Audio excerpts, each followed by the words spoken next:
नमस्कार दोस्तों, एक बार फिर से स्वागत है आपका वीडियो गुरु पे। और आज आपके सामने वीडियो गुरु में बात करेंगे बायो में। जैसा कि आप देख रहे हैं, ह्यूमन डाइजेस्टिव सिस्टम, मानव पाचन तंत्र। यानी सर हम भोजन ग्रहण करते हैं और भोजन ग्रहण करने के बाद कितने प्रोसेस से गुजरने के बाद फाइनली वो डिफेक्शन हो जाता है, एलिमिनेट कर जाता है, बाहर निकल जाता है। उन सब की चर्चा करेंगे इस लेक्चर में। तो सबसे पहले ओरल कैविटी यानी मुंह में हमने डाला, और फिर ओसोफेगस यानी भोजन नली के जरिए स्टमक में गया, स्टमक से घूमते घूमते स्मॉल इंटेस्टाइन में फाइनली भोजन पचेगा और लार्ज इंटेस्टाइन से होते हुए रेक्टम से निकल जाता है वो बाहर। यानी सर ये तो आसान हो गया, अब लेक्चर खत्म हो गया। अब सोचिए, ये तो मैंने कह दिया ओरली, लेकिन अब ये प्रोसेस समझेंगे कि क्वेश्चन हमारा कैसे कहां से आता है। ठीक है, चलिए तो देखते हैं। सबसे पहले डाइजेस्टिव सिस्टम है क्या? The human digestive system is a group of organs. मानव पाचन तंत्र अंगों का एक समूह है which work to convert the food into basic nutrition for feeding energy to the whole body. यानी मानव पाचन तंत्र अंगों का एक समूह है जो पूरे शरीर में ऊर्जा प्रदान करने के लिए, एनर्जी प्रोवाइड करने के लिए भोजन को मूल पोषक तत्वों में क्या करता है, वो कन्वर्ट करेगा। और कन्वर्ट करेगा तो किसके जरिए एनर्जी मिलेगा? प्लाज्मा के जरिए एनर्जी मिलेगा। क्यों? Plasma is the liquid part of the blood, इसी के जरिए तो ट्रैवल करेगा। जो हमारा अंदर का मशीन है, मशीनरी पार्ट है, वो पार्ट तोड़ दिया। तोड़ने के बाद हमें ऊर्जा किससे मिलेगा? भोजन को टूटा तो जितने भी भोजन टूटे न्यूट्रिशंस में, पोषक तत्व में ऊर्जा मिल गया। लेकिन कैसे? प्लाज्मा के जरिए ट्रैवल करने के बाद। ठीक है, आगे देखिए। Human needs various nutritions, proteins and vitamins which are derived from food through digestion.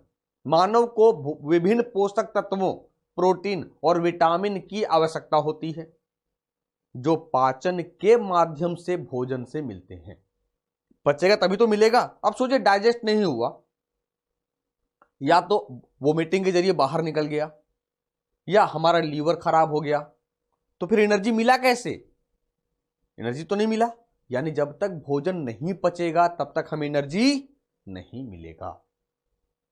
Chewing in which food is mixed with saliva begins the process of digestion. भोजन को चबाने के साथ लार मिश्रित होते ही पाचन की प्रक्रिया शुरू हो जाती है। यानी कह सकते हैं कि पाचन की प्रक्रिया कहां से शुरू होती है? माउथ से शुरू होती है।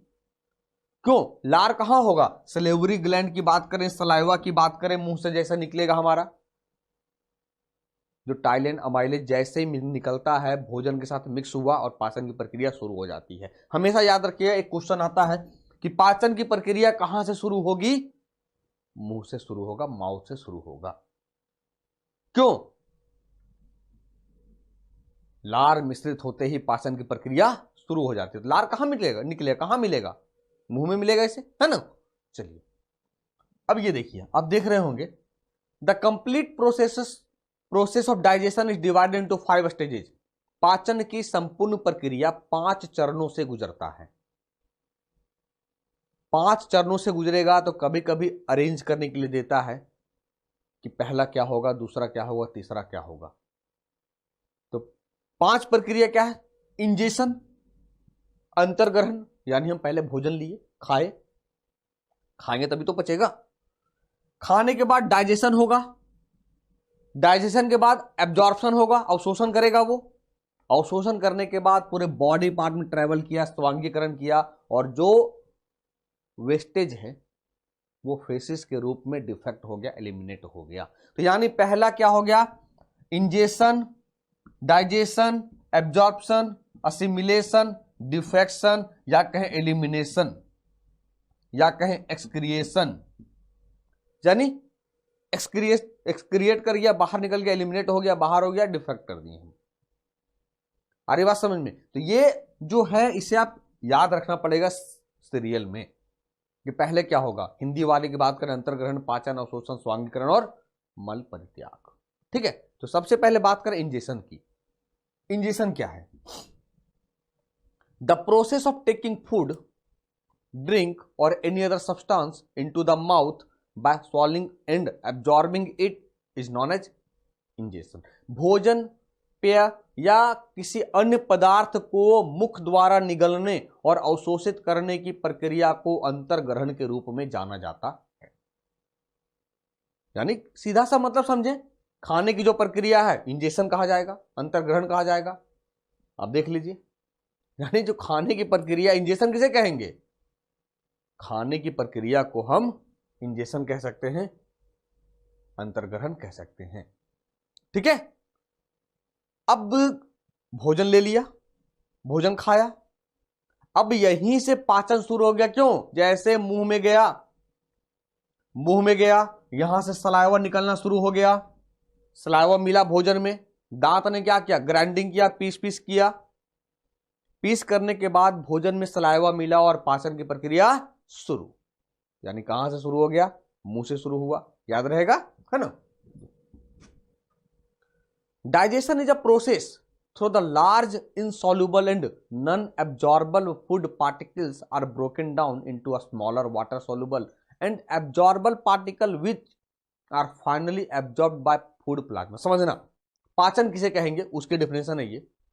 पाचन एक प्रक्रिया है जिसके माध्यम से बड़े अघुलनशील और गैर अवशोषक खाद्य कण छोटे जल घुलनशील और अवशोषक कण में टूट जाती है, जो अंततः रक्त प्लाज्मा द्वारा अवशोषित होती है।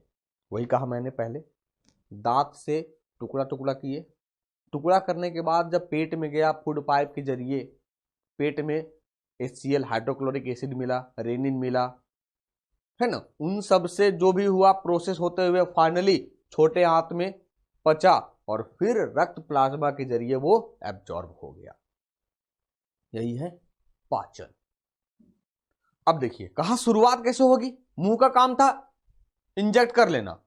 The digestion of the food is started from the mouth. भोजन का पाचन मुख से प्रारंभ हो जाता है। क्यों ऐसा होता है?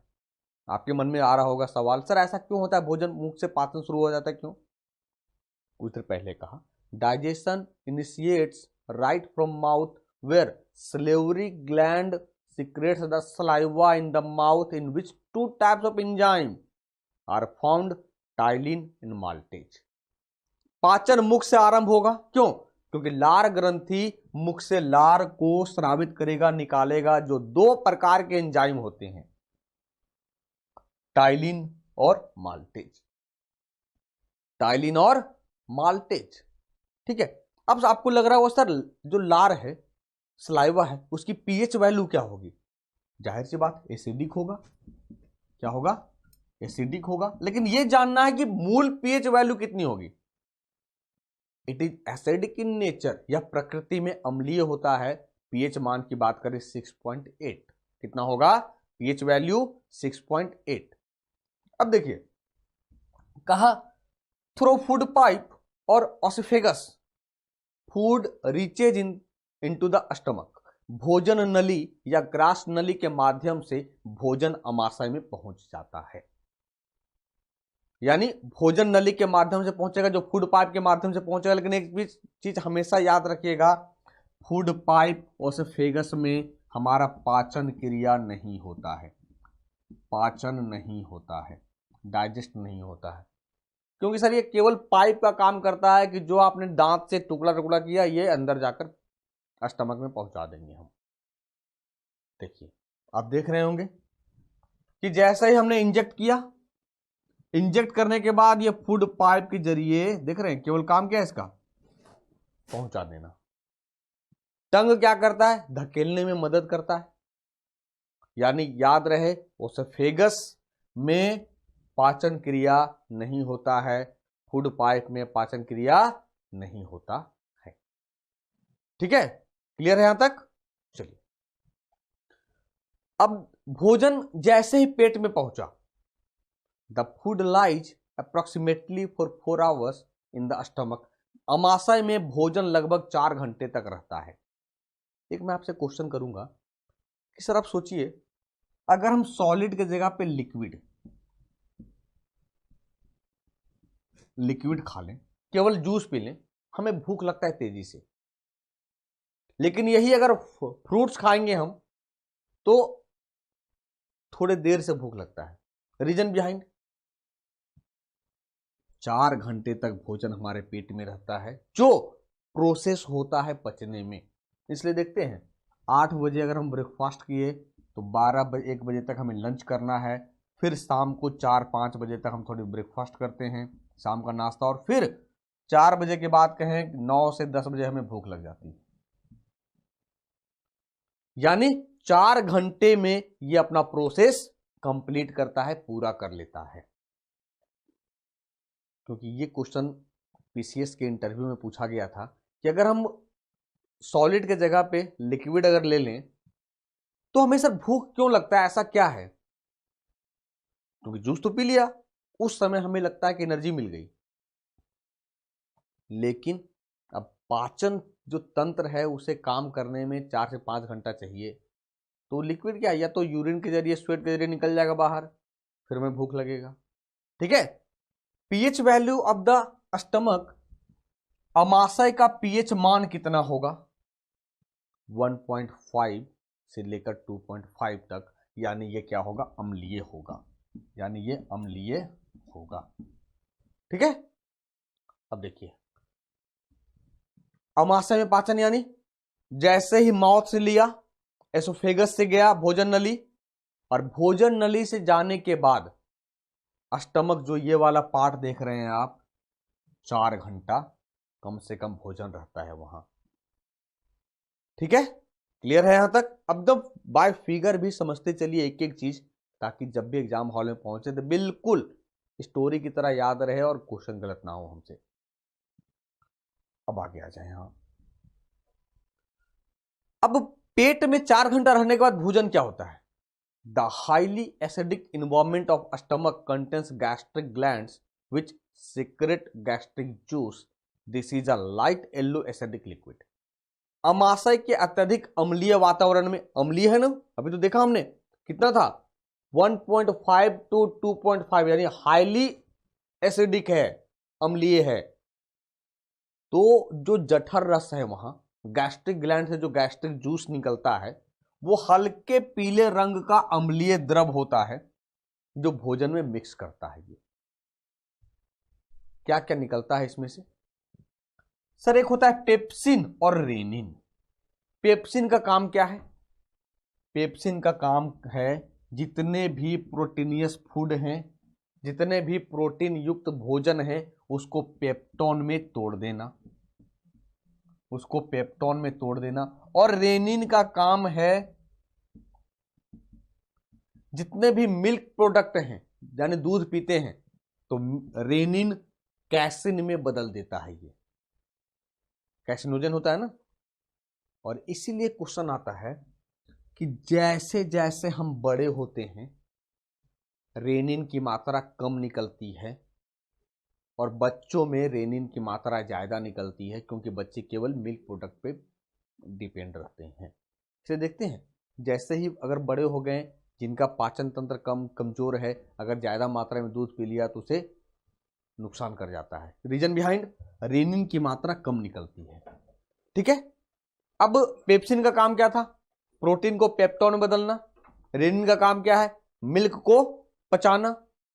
एक है HCl, पेट में निकलता है ना, hydrochloric acid. Hydrochloric acid makes the food acidic by which ptyalin reaction of the saliva and.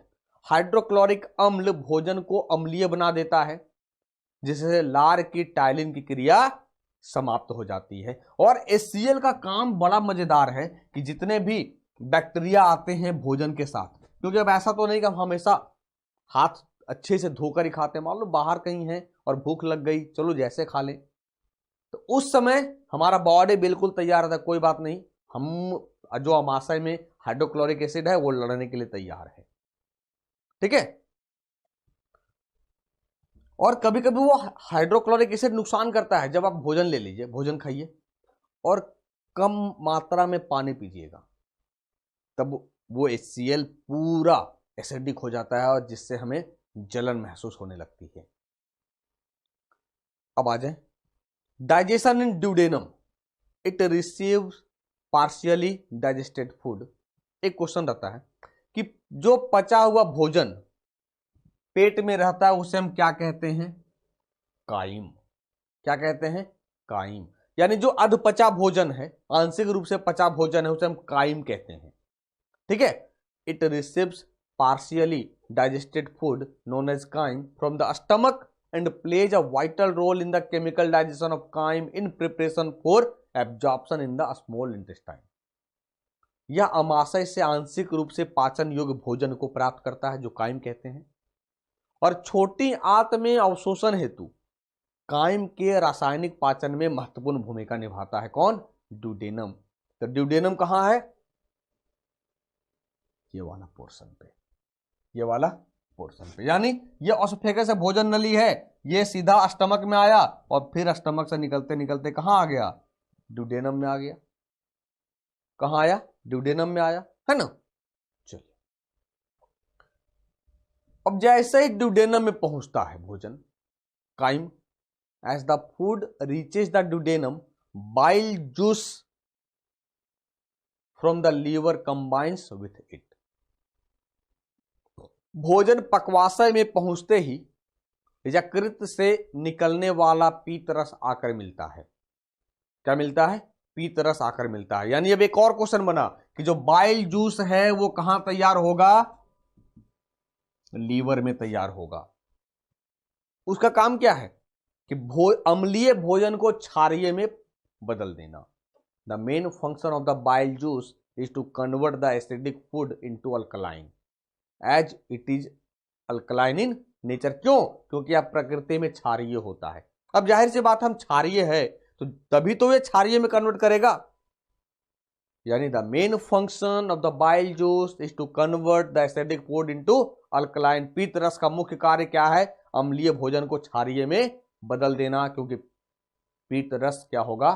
क्षारीय होता है। अब यहीं पे जो पैंक्रियाटिक जूस आकर मिलता है, पैंक्रियाज से जूस आकर मिलता है। Here pancreatic juice from pancreas combines with food and it contains 3 types of the following enzymes। यहां अग्नाशय से अग्नाशयी रस आकर भोजन में मिलता है एवं इसमें निम्नलिखित प्रकार के एंजाइम होते हैं। एग्जाम में पूछा जाता है कि पैंक्रियाज से कौन कौन से एंजाइम निकलते हैं जो ड्यूडेनम में आकर मिलता है? ट्रिप्सिन, अमाइलेज और लाइपेज। कौन कौन निकलेगा पैंक्रियाज से? ट्रिप्सिन, एमाइलेज और लाइपेज। अब यहां से होने के बाद कहां पहुंचेगा? स्मॉल इंटेस्टाइन में। यानी डाइजेशन इन स्मॉल इंटेस्टाइन, छोटी आंत में पाचन। कहां पे छोटी आंत? यानी ये वाला पोर्शन। अब आपको लग रहा होगा सर छोटी आंत और बड़ी आंत में अंतर क्या है? छोटी आंत और बड़ी आंत की बात करेंगे सर तो उसकी जो थिकनेस है, मोटाई है, वो अंतर है। ठीक है। ऐसा नहीं कि लंबाई के कारण हम कहते हैं छोटी आंत की थिकनेस पतली होगी, लार्ज इंटेस्टाइन की थिकनेस मोटी होगी, और भोजन फाइनली कहां पचेगा? स्मॉल इंटेस्टाइन में, छोटी आंत में पचता है। Here the process of digestion completed and absorption of digested food start. यहां भोजन के पाचन की क्रिया पूर्ण होती है एवं पचे हुए भोजन का अवशोषण होना शुरू हो जाता है। क्वेश्चन क्या आएगा? पाचन की क्रिया पूर्ण कहां होगी? स्मॉल इंटेस्टाइन में। शुरू कहां हुआ था? माउथ में। ठीक है। अब यहां से 5 एंजाइम निकलते हैं। Intestinal juice contains the following enzymes. आंतरिक रस में निम्नलिखित एंजाइम होते हैं 5। कैसे याद रखें?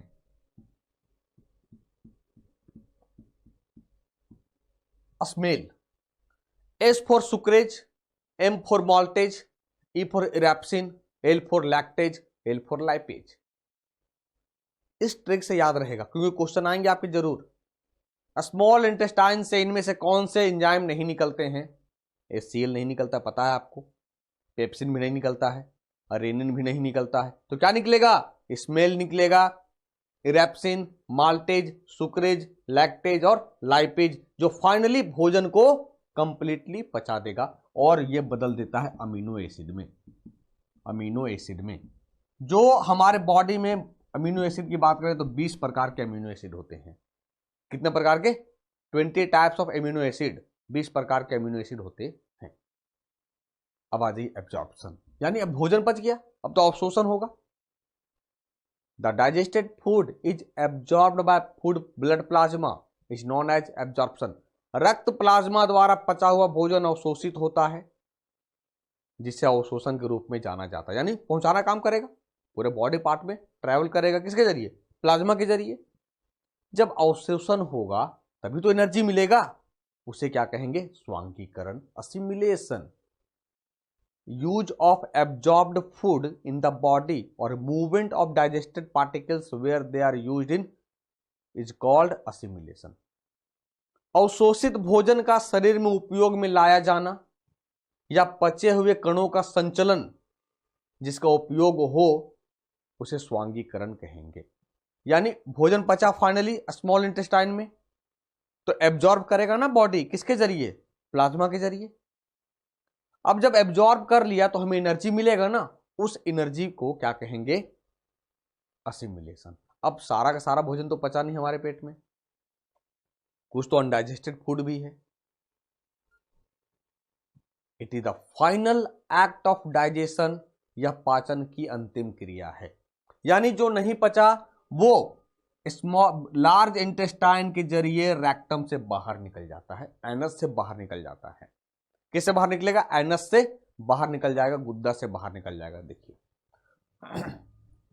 It is also known as bowel movement, इसे आंत्र गमनागमन के रूप में भी जाना जाता है। क्यों? Undigested food reaches from a small to the large intestine. अपच भोजन या अनपचा भोजन छोटी से बड़ी आंत तक पहुंचता है, जहां बैक्टीरिया इसे मल में परिवर्तित कर देते हैं, फेसिस में, और इस बैक्टीरिया का नाम है इकोलाई। इकोलाई यानी कौन सा बैक्टीरिया हमारे लिए फ्रूटफुल है? इकोलाई। भैया अब तो भोजन पचाएगा, मल में परिवर्तित कर देगा, तो फायदे तो है। जो एनस के जरिए, गुद्दा के जरिए ये बाहर निकल जाता है, डिफेक्ट हो जाता है, एलिमिनेट हो जाता है बॉडी से। ठीक है, यानी हमने देखा डाइजेशन में कि कितने प्रोसेस से होकर, यानी माउथ से इंजेक्ट किए और फाइनली लार्ज इंटेस्टाइन से होते हुए, एनस से होते हुए भोजन हमारा बाहर निकल गया। यानी इस लेक्चर के जरिए जो डाइजेशन सिस्टम है वो अच्छे तरीके से समझ में आया होगा। तो मिलेंगे फिर से नए लेक्चर में, तब तक के लिए धन्यवाद।